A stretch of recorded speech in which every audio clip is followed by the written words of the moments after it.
বাংলাদেশের ফুটবল ইতিহাসে কি লেখা হতে যাচ্ছে এক নতুন অধ্যায়? এমন এক ম্যাচের সামনে দাঁড়িয়ে আছে বাংলাদেশ জাতীয় ফুটবল দল, যা দেশের ফুটবল প্রেমীদের মধ্যে তৈরি করেছে দারুণ উত্তেজনা ও কৌতূহল। কারণ প্রথমবারের মতো কোনো ইউরোপীয় দেশের জাতীয় দলের বিপক্ষে মাঠে নামতে যাচ্ছে বাংলাদেশ। আন্তর্জাতিক ফুটবলের মানদণ্ডে এই ম্যাচটি হয়তো একটি প্রস্তুতি ম্যাচ মাত্র, কিন্তু বাংলাদেশের জন্য এটি নিঃসন্দেহে বড় এক অভিজ্ঞতার মঞ্চ হতে যাচ্ছে। আগামী জুন মাসে অনুষ্ঠিত হতে যাওয়া এই ম্যাচে বাংলাদেশের প্রতিপক্ষ হিসেবে থাকছে ইউরোপের ছোট কিন্তু পরিচিত একটি দল, স্যান ম্যারিনো ন্যাশনাল ফুটবল টিম। এই ম্যাচটি বাংলাদেশের ফুটবল ইতিহাসে বিশেষ গুরুত্ব বহন করছে, কারণ এতদিন পর্যন্ত বাংলাদেশ সাধারণত এশিয়ার বিভিন্ন দলের বিপক্ষেই খেলেছে, কিন্তু এবার প্রথমবারের মতো ইউরোপীয় ফুটবলের স্বাদ পেতে যাচ্ছে লাল সবুজের প্রতিনিধিরা। ইউরোপীয় ফুটবল মানেই আলাদা এক গতি, কৌশল এবং শৃঙ্খলার সমন্বয়, আর সেই বাস্তবতার মুখোমুখি হওয়ার সুযোগ পাচ্ছে বাংলাদেশ দল। যদিও ফিফা র্যাঙ্কিংয়ে স্যান ম্যারিনো ন্যাশনাল ফুটবল টিমের অবস্থান 211তম, অর্থাৎ তালিকার একেবারে শেষ প্রান্তে, কিন্তু শুধুমাত্র র্যাঙ্কিং দেখে কোনো ইউরোপীয় দলকে হালকাভাবে নেওয়ার সুযোগ নেই। কারণ ইউরোপের ফুটবল কাঠামো, প্রশিক্ষণ পদ্ধতি এবং প্রতিযোগিতামূলক পরিবেশ এমন যে তুলনামূলকভাবে দুর্বল দলও অনেক সময় শক্ত প্রতিপক্ষ হয়ে দাঁড়াতে পারে। এই কারণেই ম্যাচটিকে বেশ গুরুত্ব দিয়েই দেখছে বাংলাদেশ ফুটবল অঙ্গন। কোচিং স্টাফ থেকে শুরু করে খেলোয়াড়, সবার জন্যই এটি একটি বড় শেখার সুযোগ। বিশেষ করে আন্তর্জাতিক মানের একটি ইউরোপীয় দলের বিপক্ষে খেলা বাংলাদেশের ফুটবলারদের জন্য নতুন অভিজ্ঞতা তৈরি করবে, যা ভবিষ্যতের বড় টুর্নামেন্টগুলোতে কাজে লাগতে পারে। আরেকটি বিষয় এই ম্যাচকে আরও আকর্ষণীয় করে তুলেছে, সেটি হল বাংলাদেশ দল এই ম্যাচে মাঠে নামবে নতুন কোচের অধীনে। যদিও এখনও পর্যন্ত আনুষ্ঠানিকভাবে কোচের নাম ঘোষণা করা হয়নি, তবে নতুন কোচের অধীনে দল গঠনের প্রক্রিয়া শুরু হওয়ার সম্ভাবনা রয়েছে। নতুন কোচ আসলে সাধারণত দলকে নতুনভাবে সাজানোর চেষ্টা করেন। খেলোয়াড় নির্বাচন, কৌশল নির্ধারণ, এমনকি খেলার ধরনেও দেখা যায় বড় পরিবর্তন। তাই এই ম্যাচটি হতে পারে নতুন কোচের পরীক্ষামূলক পরিকল্পনার প্রথম ধাপ। বিশেষ করে একাদশ নির্বাচনেও দেখা যেতে পারে বেশ কিছু চমক।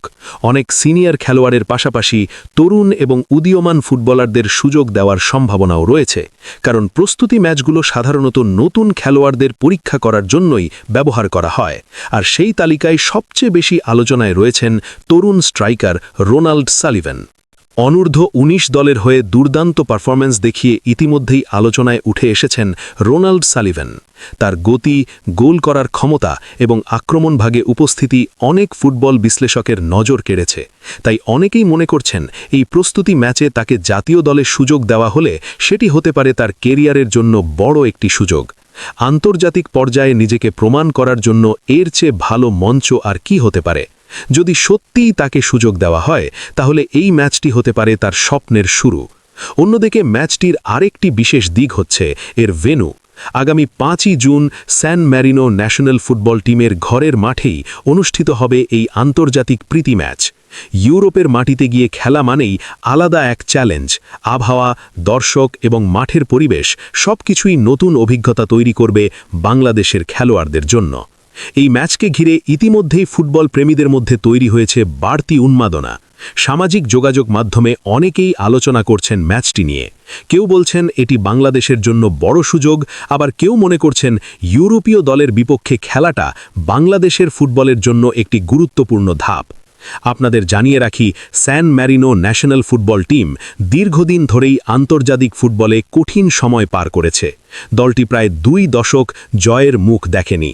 অবশেষে প্রায় 20 বছর পর 2024 সালে তারা আন্তর্জাতিক ম্যাচে একটি জয় তুলে নিয়ে নতুন করে আলোচনায় আসে। সেই দলটির বিপক্ষেই এবার মাঠে নামবে বাংলাদেশের ফুটবলাররা।